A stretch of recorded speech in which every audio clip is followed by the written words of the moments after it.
Bienvenue dans cette nouvelle vidéo. Alors aujourd'hui, on va parler des bienfaits du lâcher-prise. Alors, quels sont les bienfaits du lâcher-prise? Alors, le lâcher-prise est très important puisque en énergétique, en soins énergétiques, comme dans tout autre domaine de la vie, il permet en fait d'activer la puissance de l'attraction. C'est-à-dire que plus on va bloquer sur une situation, plus on va se dire, ben, ça se débloque pas, j'y arrive pas. Ça met du temps. Plus on va bloquer en fait la résolution de la situation puisque les guides, les anges et les archanges ont un timing divin. Ce qui veut dire que chaque événement qui se produit dans notre vie terrestre a un timing, d'accord, et arrive au bon moment et au moment où vous y êtes prêt en fait, d'accord. C'est comme tout en fait, comme dans les soins énergétiques, quand on prodigue un soin à quelqu'un, eh bien il ne faut pas attendre forcément de résultats. Alors si, en tant que thérapeute, on aime bien en fait obtenir du résultat, mais le résultat dépendra en fait de la réceptivité de la personne et puis aussi de ce que son corps est prêt à guérir. Tout simplement comme son enfant intérieur. Donc quand on parle d'enfant intérieur, c'est à l'intérieur de vous tout ce que l'enfant intérieur est prêt à lâcher ou tout ce que l'enfant intérieur est prêt à guérir ou pas. Voilà, et c'est en ce sens-là que le soin va être plus ou moins en fait efficace. Donc nous, quand on fait un soin sur une personne, on lâche prise, d'accord. On est juste canal de la technique et ensuite on laisse diffuser le soin et aller travailler les zones du corps que la personne a besoin de travailler et on va laisser faire ce qu'il y a à guérir, tout simplement. Le lâcher prise dans la vie est très important puisque, comme j'expliquais, il attire aussi l'attraction. C'est-à-dire que plus on va être ouvert aux énergies, plus on va être dans un lâcher prise qui va être total, plus l'attraction énergétique va s'opérer. Puisque nous, on est un aimant énergétique et on attire à nous ce qu'on vibre.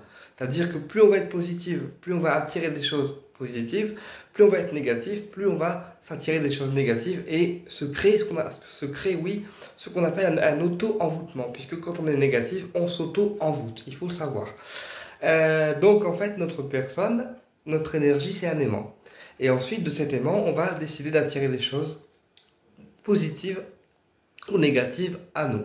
Ça dépend de nous, comment on est dans la vie de tous les jours, et ça dépend si on est une personne plutôt positive ou plutôt négative. Donc plus on va être dans un lâcher-prise total face aux situations, face aux événements, plus ils vont se dénouer tout seuls en fait, et puis plus notre âme et notre personne va pouvoir évoluer. Combien de fois j'ai eu des prédictions qui mettaient du temps à arriver. Alors, prédictions personnelles, hein, parce que moi je suis quelqu'un qui entend des guides, qui leur parlent tous les jours. Et parfois, quand les événements ils traînent un petit peu à arriver, je me dis bon ça arrivera quand ça devra et puis c'est tout, quoi. Et je lâche prise complètement et puis après l'événement arrive au moment où j'y suis prêt. Et puis aussi une chose qui est importante quand on lâche prise, c'est d'avoir un bon taux vibratoire. Alors comme j'expliquais dans d'autres vidéos, le taux vibratoire qu'on dégage, il est hyper important parce que c'est lui qui va aussi vous faire évoluer. Et puis plus on va être très haut vibratoirement, plus on va avoir de facilité à attirer des choses en fait vers nous. Donc que ce soit les circonstances ou les bonnes situations ou les bonnes personnes. D'accord? En sachant que ce qu'on vit, parfois c'est pour nous faire prendre conscience de certaines choses, parfois c'est pour soigner nos blessures, parfois c'est une dette karmique aussi qu'on s'est créée dans d'autres vies, dans d'autres situations.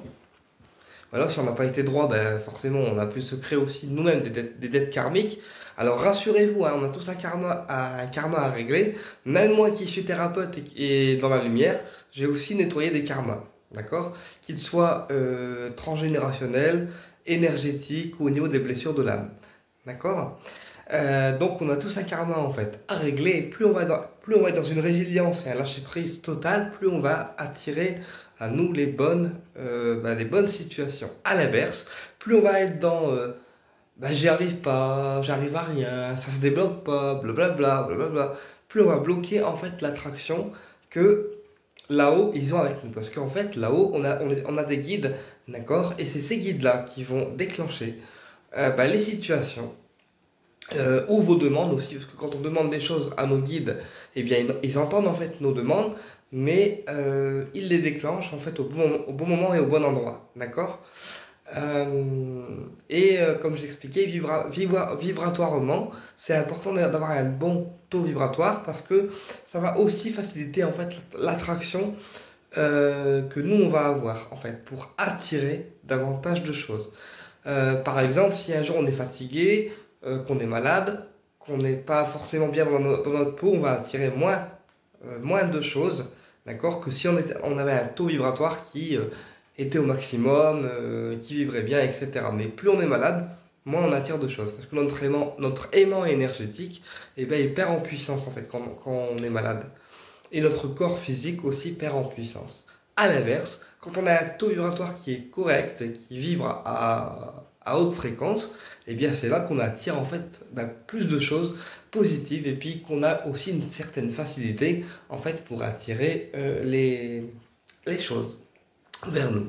Mais en gros, une fois qu'on a fait une demande particulière, donc ça peut être un truc qui nous tient à cœur ou une demande de guérison ou autre, une fois qu'on a fait une demande, quelle qu'elle soit, on lâche prise. Et après, on laisse les guides et l'univers faire son travail et c'est lui qui va envoyer les bonnes choses au bon moment et au bon endroit, tout simplement. Parce que des fois, certaines personnes sont bloquées dans des situations et puis ça se débloque pas. Et ben oui, mais c'est que ça doit pas se débloquer forcément tout de suite. Parce que peut-être qu'on n'est pas prêt forcément à ce que la situation se débloque. Peut-être que la situation, elle doit pas se débloquer maintenant. Peut-être qu'on a d'autres choses à vivre avant et d'autres prises de conscience aussi à faire avant.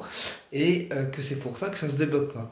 Et plus on va lâcher prise sur les situations qui se débloquent pas, plus elles vont avoir de chances de se débloquer. Voilà. Alors moi, je vous le dis parce que j'ai fait un travail personnel sur moi au niveau énergétique. D'ailleurs, je travaille tous les jours sur moi. Et puis surtout, j'ai aussi mon grand copain Barakel qui me guide. Voilà. Et puis quand j'ai quelque chose à demander, bien que ce soit très rare bien que ce soit très rare que je lui demande quelque chose, eh bien, il attend que je sois prêt à le recevoir. Et puis, il me l'envoie en fait, tout simplement. Donc le lâcher prise, il est hyper important parce qu'il permet dans la vie terrestre et physique de pouvoir se libérer du mental, d'accord, de moins mentaliser. Et du fait que le mental va être mis de côté parce qu'on va lâcher prise, eh bien ça va déclencher davantage de choses et régler davantage de choses. D'accord? Parce qu'on est tous guidés et les guides, comme le mental est lâché, eh bien c'est à cet instant T qu'ils peuvent passer à travers nous pour nous diriger, nous guider, ou aussi nous donner des ressentis énergétiques, parce que moi je suis médium et je sais que quand je vais dans un lieu, je ressens les personnes, je ressens l'ambiance du lieu, et puis surtout j'entends aussi ce que les personnes pensent, j'entends des messages médiumniques, et des fois je regarde des personnes et je les écoute parler, et les guides me disent complètement l'inverse de ce qu'ils me disent en fait. Donc je me dis, ah ok, en fait c'est pas ce que les guides pensent, mais bon c'est pas grave. Mais bon ça c'est l'avantage d'être médium, c'est que nous on entend et on ressent ce que les personnes n'osent pas nous dire. Ou aussi, comment je peux expliquer ça? On lit à travers les personnes, voilà. On lit à travers les personnes et ça nous permet à nous de détenir la vérité, je dirais. Voilà. Euh, mais en fait, plus on va avoir lâché prise, plus les flashs aussi médiumniques qu'on va recevoir vont couler de source en fait, parce que le mental ne sera pas présent et du coup, ça va nous permettre à nous personnes physiques de pouvoir mieux analyser, mieux communiquer avec les guides aussi, et puis mieux ressentir et mieux capter les énergies qui sont autour de vous ou autour des personnes que vous côtoyez. Par exemple, si un jour on est face à une situation et que notre corps physique, on commence à avoir mal au ventre, on commence à avoir mal à la gorge, on commence à avoir mal à la tête, c'est une situation dans laquelle on ne doit pas aller, ni mettre les pieds. D'accord? C'est le corps qui avertit que la personne est en danger, alors entre guillemets, mais c'est le corps qui avertit que la personne ne doit pas aller dans telle ou telle situation ou tel endroit parce qu'il y a un danger. Et c'est souvent le corps qui est la pièce maîtresse des ressentis et c'est lui qui vous guide. Malheureusement, le corps n'est pas forcément assez écouté et pourtant, il est un très bon conducteur au niveau des ressentis médium unique, puisque ok on a les flashs, les dons de guérison et les capacités spirituelles, mais le premier instrument qui nous sert à nous médiums pour les ressentis, je dirais que c'est le corps. Parce que le corps, il ne trompe jamais en fait. Enfin, moi je sais que parfois j'ai des ressentis par rapport à certaines personnes, ou quand ils sont préoccupés, je le sais, je le sens parce que je le sens et je l'entends. Et même s'ils me disent non, je sais au fond de moi que c'est la vérité, que ce que je dis ou ce que je pense, c'est vrai en fait, tu vois. Et le premier ennemi, je dirais, au niveau de la médiumnité, c'est de douter de soi. Parce que plus tu vas douter de toi et de tes capacités ou de tes dons, de tes ressentis ou même de ce que tu penses, ce que tu ressens, plus les guides vont te donner le doute et t'induire en doute. Alors que à l'inverse, si tu te dis, bon bah ok, je suis médium, je sais ce que je vaux, je sais ce que je ressens, je sais que les flashs que j'ai c'est véridique, moins on va avoir de doutes et plus on risque d'avoir du résultat et aussi de se faire confiance à nous-mêmes parce que des fois quand on est médium, quand on débute on n'est pas forcément confiant, on se fait pas confiance et puis c'est pas forcément toujours évident.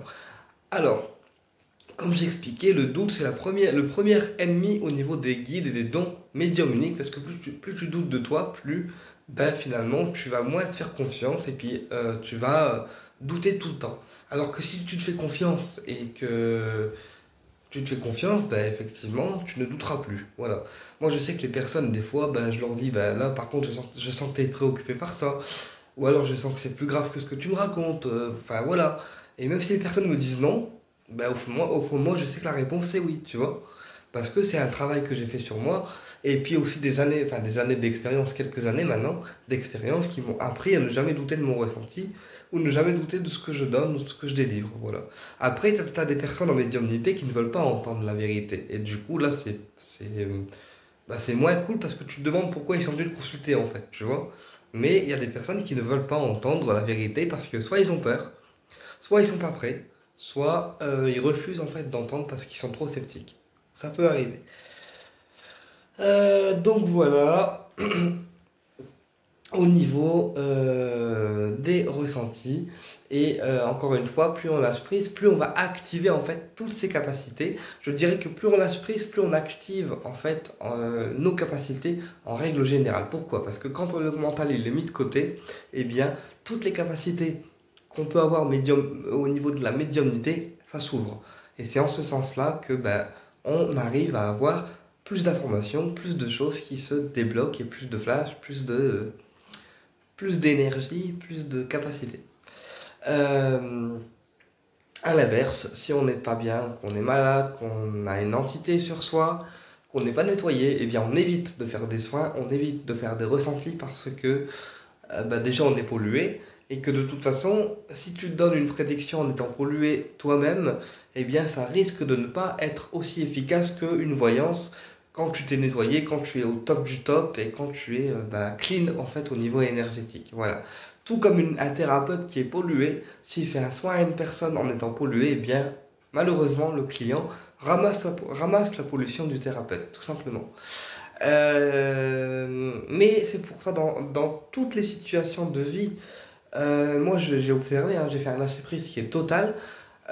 Dans toutes les situations de vie, je ne dirais pas que tout est rose, mais il y a une grosse partie de choses qui se règlent miraculeusement, je dirais.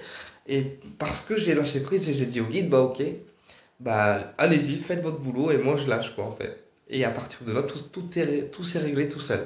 Que ça soit au niveau des prises de conscience des personnes, que ça soit au niveau de tout ce qui me turlupinait, tout s'est réglé tout seul. Bon après, il y a des petites situations qui me tiennent à cœur qui ne sont pas encore réglées, ou pas encore déliées, je dirais. Mais après, je sais que tout se délie en temps et en heure, et selon aussi la volonté de là-haut. C'est pourquoi des fois on ne peut pas non plus tout avoir, parce que c'est selon ce qui est bon en fait à vivre et à expérimenter pour nous. Voilà, tout simplement. Euh, donc voilà, après le lâcher prise, ça prend un certain temps avant d'arriver à lâcher prise complètement. Mais plus on pratique les cartes, plus on pratique les soins, plus on pratique la médiumnité des capacités spirituelles, ou même en pratiquant rien, plus on va s'entraîner à lâcher prise et à dire au guide, ok, je lâche, faites le boulot, plus le lâcher-prise va être régulier et devenir une habitude. Puis c'est comme ça qu'on va réussir à délier les situations de vie. Eh bien écoutez, j'espère que cette vidéo vous a plu et je vous dis à très bientôt pour une prochaine vidéo. Au plaisir de vous retrouver.